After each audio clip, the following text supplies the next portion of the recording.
નમસ્કાર વિદ્યાર્થી મિત્રો, જો તમારે પણ સામાજિક વિજ્ઞાનમાં પૂરક પરીક્ષા 2025નું પેપર આપવાનું હોય તો આ વિડીયો ખાસ તમારા માટે છે। આ વિડીયોને અંત સુધી જરૂરથી જોજો। આપણે એવા પ્રકરણોની ચર્ચા કરીશું જે પ્રકરણ તમે સ્માર્ટ વર્કથી સારી મહેનત કરીને આરામથી પૂરક પરીક્ષાની અંદર પાસ થઈ જશો। ઓકે મિત્રો, તો પ્લીઝ વિડીયોને અંત સુધી જોવાનો છે। તમારા જે બીજા મિત્રો છે જે સામાજિક વિજ્ઞાનમાં ફેલ થયેલા છે એમના સુધી પણ આ વિડીયોને જરૂરથી શેર કરજો, કારણ કે સમય બિલકુલ થોડો છે અને આવા ઉપયોગી વિડીયો માટે આપણી ચેનલને તરત જ સબસ્ક્રાઈબ કરી દેજો।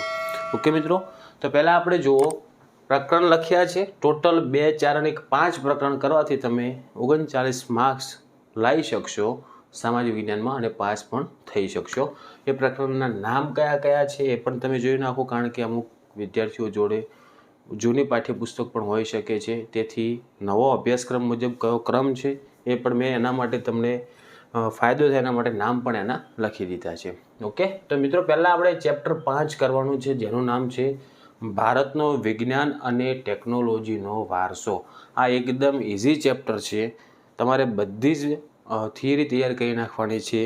ધાતુ વિદ્યા છે, રસાયણશાસ્ત્ર છે, ગણિતશાસ્ત્ર, વૈદિક શાસ્ત્ર, પછી એની અંદર વાસ્તુશાસ્ત્ર પણ આવે છે। આ બધી જ થિયરીઓ તમારે તૈયાર કરી નાખવાની, કારણ કે જનરલ વિકલ્પ સાથે વિભાગ ડીની અંદર આ 2 થિયરીઓ ટોટલ આની આવશે।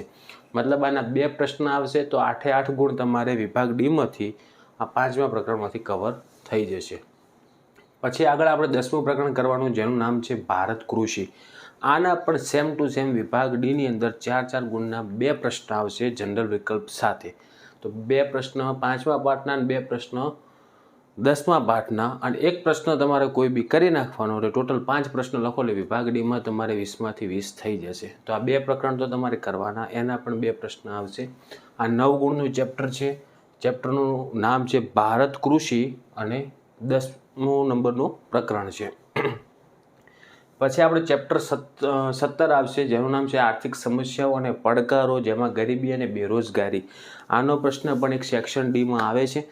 સેક્શન સીમાં પણ આના ઘણા બધા પ્રશ્નો આવે છે, એટલે આ પણ 8 ગુણનો પ્રશ્ન છે, તો આના પણ બધા જ પ્રશ્નો તૈયાર કરવાના, આઈએમપીની બધા પ્રશ્નો કરી નાખવાના। પછી ચેપ્ટર 8 છે કુદરતી સંસાધનો, જે 7 ગુણમાં આવશે। અને ચેપ્ટર 3 છે ભારતનો સાંસ્કૃતિક વારસો, શિલ્પ અને સ્થાપત્ય, જે 7 ગુણનું છે। તો આવી રીતના તમે ટોટલ 5 ચેપ્ટર કરશો એટલે તમારે 39 ગુણનું તૈયાર થઈ જશે। ઓકે, તમે આરામથી પાસ પણ થઈ શકશો। તમારે વિભાગ ડી માટે આ 2 પ્રકરણ ખાસ કરવાના, ટોટલ 4 પ્રશ્ન આવશે આ 2 પ્રકરણના, અને એક આપણે કોઈ બી આ પ્રકરણમાંથી હશે તો તમારે તૈયાર કરી નાખવાનો। તો વિભાગ ડીમાં 20માંથી 20 આવી જાય, વિભાગ સીમાં થોડા ઘણા માર્ક્સ આવશે, અને વિભાગ એની તૈયારી તો તમારે કરવાની જ, જોડકા છે, ખાલી જગ્યા છે, ખરા ખોટા છે, MCQ છે। ઓકે, તો એ 24માંથી તમે એટલીસ્ટ 10 ગુણ લાવો એટલે પાસ આરામથી। તો મિત્રો તમારે આ 5 પ્રકરણની અંદરથી આઈએમપી પ્રશ્નો નથી કરવાના, બધા જ પ્રશ્નો તૈયાર કરી નાખવા પડશે, કારણ કે તમે જો આઈએમપી કરશો ને કદાચ એ પ્રશ્નો ના આવે તો તમને ભારે નુકસાન થાય, મતલબ કે તમારો આખો વર્ષ બગડે। એટલે આપણે પાસ થવાનું છે, 100% પાસ થવાનું છે। તો આ પાઠની અંદર જેટલી પણ થિયરીઓ આવતી હોય ને બધી જ થિયરીઓ લખીને તૈયાર કરી નાખજો, અને લખાણ સારું લખજો। લાસ્ટમાં પેપર જે તમારે આવે ને એની અંદર કોઈ પ્રશ્ન બાકી મૂકવાનો નહીં, બધા જ લખી નાખવાના, તમે પાસ થઈ જશો। આવડે છે એ સાચા લખવાના, અને બીજા નથી આવડતા એના લગતા તમારે જવાબ લખવાના જ, સાવ કોરું મૂકવાનું નથી। ઓકે, તો મિત્રો આશા રાખું છું કે તમે આ રીતના મહેનત કરશો અને પાસ પણ થઈ જશો। તો વિડીયો ગમ્યો તો વિડીયોને લાઇક કરી દેજો, તમારા બીજા મિત્રોને પણ શેર કરજો, અને આવા ઉપયોગી વિડીયો માટે આપણી ચેનલને સબસ્ક્રાઈબ જરૂરથી કરજો। ઓકે મિત્રો, તો હવે મળીશું આપણે નેક્સ્ટ વિડીયોમાં। Thank you so much for watching my videos. Thank you so much.